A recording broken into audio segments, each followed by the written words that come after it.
کہ جب وہ یورپ کا پلیگ آیا اور انگلینڈ کی گریٹ فائر لندن کی، اور اس کے نتیجے میں یہ انڈسٹریل ریولوشن، تو وہاں سے جو خرابی آگے بڑھی، دنیا پہ قبضہ کرنا ہے، ساری دنیا سرنڈر کر رہی ہے، عالم اسلام جو ہے وہ ریزسٹ کر رہا ہے۔ مسلمان اس وقت بہت بڑی پاور تھی، اوٹومن امپائر۔ سنا ہے کہ آج کل پاکستان ٹی وی پہ کوئی ایسا ڈرامہ دکھایا جا رہا ہے کہ سارے پاکستان میں اس کی وجہ سے تہلکہ مچا ہوا ہے۔ خیر مجھے نہیں پتا، اوٹومن امپائر ایک طاقت تھی، ریزسٹ کر رہے ہیں۔ اب مسلمانوں کے ریزسٹنس کو توڑنے کے لیے انہوں نے 3 فتنے مسلمانوں میں پلانٹ کیے۔ ایک انڈیا اور پاکستان میں قادیانیت، جھوٹا نبی۔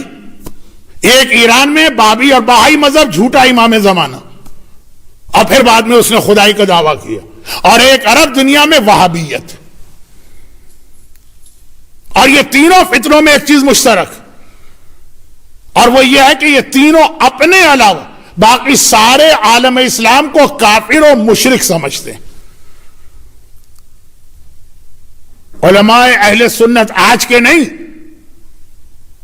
اس وقت کے جب یہ وہابیت آ رہی تھی، خون کے آنسو روتے تھے کہ پیغمبر کی حدیث ہے اہل قبلہ جو ایک قبلے پہ متفق ہیں، ان کو کبھی کافر نہ کہنا، اور انہوں نے تمام عالم اسلام کو کافر ڈکلیئر کیا۔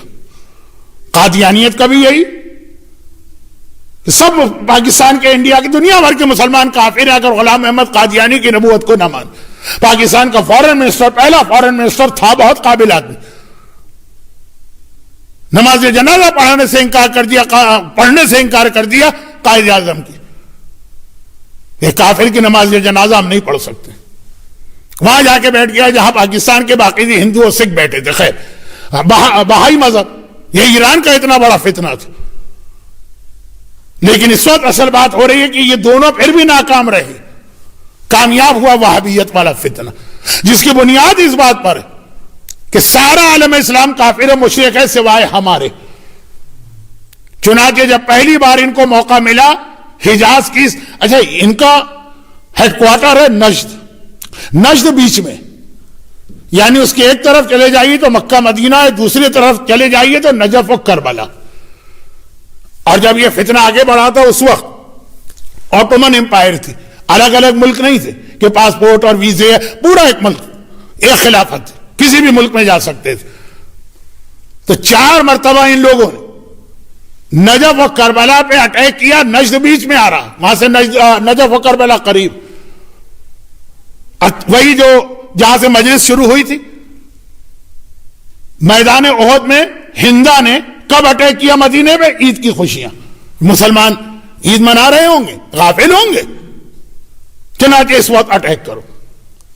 ہندا کی سیرت پر چلنے والے، ابو سفیان کو اپنا پیر و مرشد سمجھنے والے وہابیوں نے جو پہلا اٹیک نجف پہ کیا تھا، نجف پہ نہیں کیا تھا، کربلا پہ۔ 18 ذی الحجہ غدیر کا دن تھا، اور 18 ذی الحجہ کو پورے کربلا کی خاصیت تھی کہ سوائے عورتوں کے، چھوٹے بچوں کے اور بوڑھے مردوں کے سب نجف جاتے تھے۔ غدیر مولا کا روضہ، خالی جا کے وہ 2-4 قصیدے نہیں پڑھتے تھے، تشدید بیعت کرتے تھے، جس طرح یہ سمجھتے تھے جیسے آج ہم پیغمبر کے زمانے کی غدیر میں بیٹھے ہیں اور پیغمبر کہہ رہے ہیں من کن تو مولا، کس طرح علی کے ہاتھ پہ ہاتھ رکھ کے بیعت کرنا۔ پورا کربلا خالی ہوتا تھا سوائے عورتوں کے، سوائے بچوں کے اور سوائے بوڑھے لوگوں کے۔ یہ جو ایسنشل سروسز، پہلا اٹیک وہاں ہوا، بقی بعد میں کربلا پہ اٹیک ہوا کیونکہ کربلا خالی۔ اس کے بعد یہ طریقہ ہوا کہ نہیں، ایسے موقعوں پہ بھی لوگ شہر خالی نہیں کرتے ہیں۔ امام مظلوم کے روضے تک پہنچے، یہ گنبد توڑا گیا، لیکن گنبد مذہبی عقیدے کی وجہ سے نہیں توڑا گیا، ڈاکے کی وجہ سے اس پہ جو ہیرے اور جواہرات اور زمرد اور یہ سارے قیمتی جواہرات لگے تھے، باقاعدہ اتنے اونٹ بھر کے لے جائے گئے کربلا سے جو انہوں نے مال و اسباب لوٹا۔ کوئی عورت کو نہیں چھوڑا، کسی بچے کو نہیں چھوڑا۔ اسی مہینے، آج 31 مئی ہے نا، ابھی آدھی رات نہیں ہوئی، اسی مہینے افغانستان میں اس شیعہ ہاسپٹل پہ حملہ ہوا، میٹرنٹی ہوم میں، جہاں اور بھی پیشنٹ تھے، سب کو چھوڑ کے صرف پریگننٹ عورتوں کو یا نیو بورن بیبی کو نشانہ بنایا گیا شیعہ۔ یہ ہوا تھا کربلا میں، جو بعد میں اس کی رپورٹ تیار ہوئی. 22,000 کیجویلٹیز آج سے 200 سال پہلے کربلا میں ہوئی تھی. اور امام مظلوم کی زری کے قریب جس انداز سے بےہودہ حرکتیں کی گئی, ہمیں یزید کا مدینہ کا اٹیک یاد آ رہا. اور اس کے بعد بھی ہر 1-2 سال کے بعد یا نجف پہ اٹیک, یا کربلا پہ, یا نجف پہ, یا کربلا. کتنے علماء, کتنے مراجع, کتنے مجتہدین, وہابیوں کا یہ حملہ تھا. یہ نجد ہے, نجد کے ایسٹ میں یہ آتا. اب پھر ویسٹ کی جانب چلے, اور بہت کم لوگوں کو معلوم ہے لیکن یہ ایک فیکٹ ہے تاریخ کا. جنت البقیع پہ 2 مرتبہ انہوں نے اٹیک کیا ہے, 2 مرتبہ جنت البقیع کے روزے توڑے. جو فرسٹ ٹائم تھا یہ 1806 1807 تھا, اور 50 سال کے بعد وہ روزے دوبارہ تعمیر ہو گئے. اور پھر 1926 میں وہ اٹیک کیا جس پہ پروٹیسٹ کرنے کے لیے آج ہم یہاں پہ جمع ہوئے. آج ہمارے اس پروٹیسٹ کا مقصد دنیا کو بھی بتانا ہے, اور اس مچھلی, اس مینڈک یا پرندے کی سنت کے عمل کرنا. جب حضرت ابراہیم کو آگ میں پھینکا جا رہا ہے, وہ پرندہ اپنی چونچ سے پانی کے چند قطرے گرا رہا ہے آگ پر. پوچھا جا رہا, پاگل ہو رہے ہو, یا ایسی آگ تمہارے چند قطرے.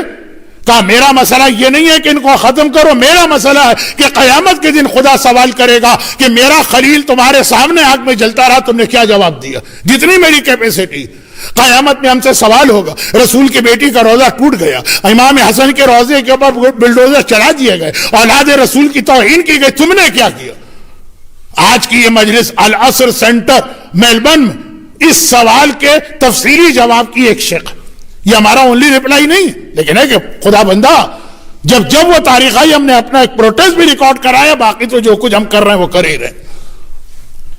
پہلا اٹیک جو تھا 1806, سر رچرڈ برٹن, بہت مشہور انگلینڈ کا سیاح ہے جس نے الف لیلہ کا عربین نائٹ کا انگلش ٹرانسلیشن کیا ہے. اس سے پہلے والا جو یہ مسلمان بن کے مکہ مدینے میں انٹر ہوا تھا, کیونکہ مکہ مدینے میں نان مسلم کو جانے کی پرمیشن نہیں تھی, تو اس نے اپنے آپ کو مسلمان شو کیا تھا. اس سے پہلے والا جو تھا وہ 1809 میں جنت مدینے گیا تھا. وہ کہتا تھا جنت البقیع میں انٹر ہوا ہوں تو مجھے ایسا لگا کہ کوئی ارتھکویک آیا ہے پوری بقیع انداز سے, جیسے کوئی زلزلہ آ جائے, ارتھکویک آ جائے, شہر تباہ ہو کے رہ جاتے ہیں. اس انداز سے سارے روزے ٹوٹے ہوئے, منہدم پڑے ہوئے.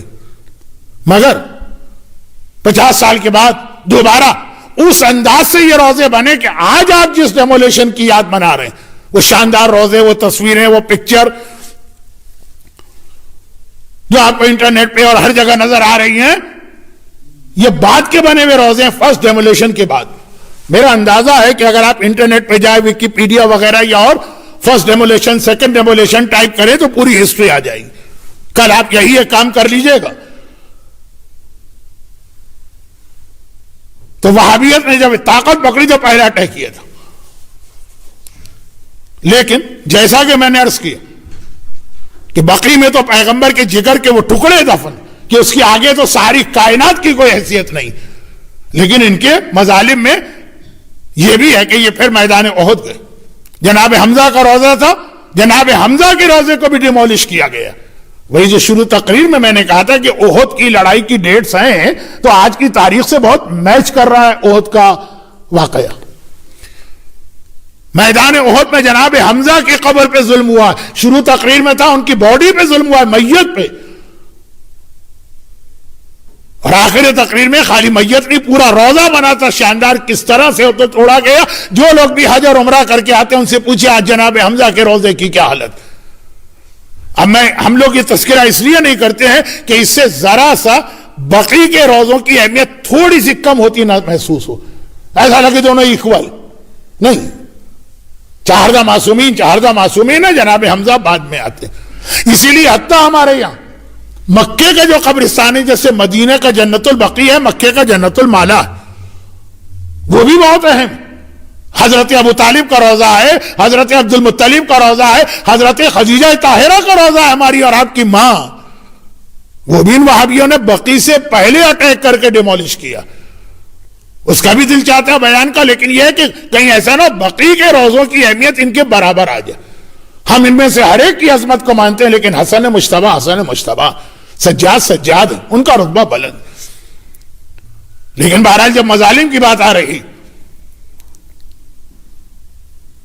اور جب اس نے کدال اٹھائی جس نے جنت البقیع کے روزے توڑے،